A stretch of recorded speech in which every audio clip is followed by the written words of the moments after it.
네, 일본 내부 상황과 여론을 좀 더 짚어보겠습니다. 방금 이 문제를 취재한 이승철 특파원이 도쿄 직장인 거리에 나가 있습니다. 네, 이승철 특파원, 지금 나가 있는 곳은 지금 번화가인 것 같고 어디입니까?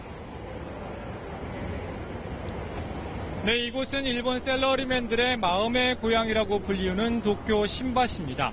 주변에 대기업 본사가 많습니다. 그래서 일본 경기를 보려면 신바시 거리에 가보라는 말이 있습니다. 일본 오늘 휴일인데요. 그래서 지금은 그렇게 붐비는 모습은 아닙니다. 네, 방금 전에 일본 경제 전망이 그리 밝지 않다. 특히 수치상으로 말이죠.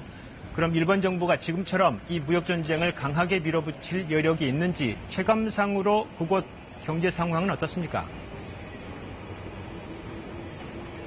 네, 경기 둔화를 예상한 일본 기업들은 그 이후로 무역 마찰과 소비세 인상을 앞서 들었습니다. 미중 무역 전쟁은 일본으로서도 어쩔 수 없는 걸 텐데요. 다만 한국 수출 규제로 인한 부메랑 효과는 얘기가 다를 겁니다. 이미 한국 수출길이 막힌 기업들이 중국이나 한국에서 생산을 해서 규제를 회피하는 방안을 검토하는 상황이고요. 오늘 우리 정부가 일본을 백색 국가에서 제외한 걸 일본 언론들도 즉시 속보로 전했습니다. 일본 정부의 백색 국가 제외에 대한 대항 조치다. 사실상 보복 조치다. 한일 대립이 수그러들 기미가 없다. 이렇게 전했습니다.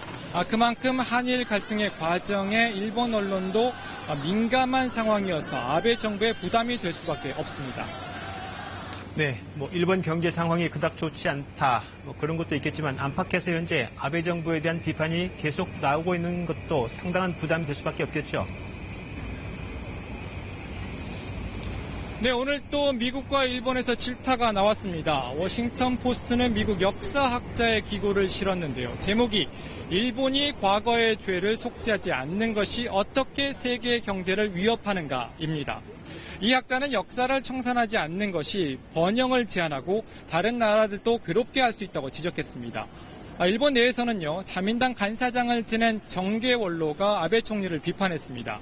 아베 일강 아래서 다양한 의견이 논의되기 어렵고 일본이 지금 전쟁 말기와 같은 정치의 빈곤을 겪고 있다고 질타했습니다. 참여한 선거의 투표율이 떨어진 것도 아베 정권의 위태로움, 신뢰 하락을 나타낸다고 지적을 했습니다. 일본 정부 입장에서 보면요, 또 껄끄러운 게 있습니다. 오는 24일 지소미아 한일 군사정보보호협정 연장 결정을 앞두고 있습니다. 자칫 강경책을 지속하다가는 지소미아 파기 책임이 일본으로 돌아올 수 있다는 것도 부담이 되고 있는 듯합니다. 네, 잘 들었습니다. 도쿄 이승철 특파원이었습니다.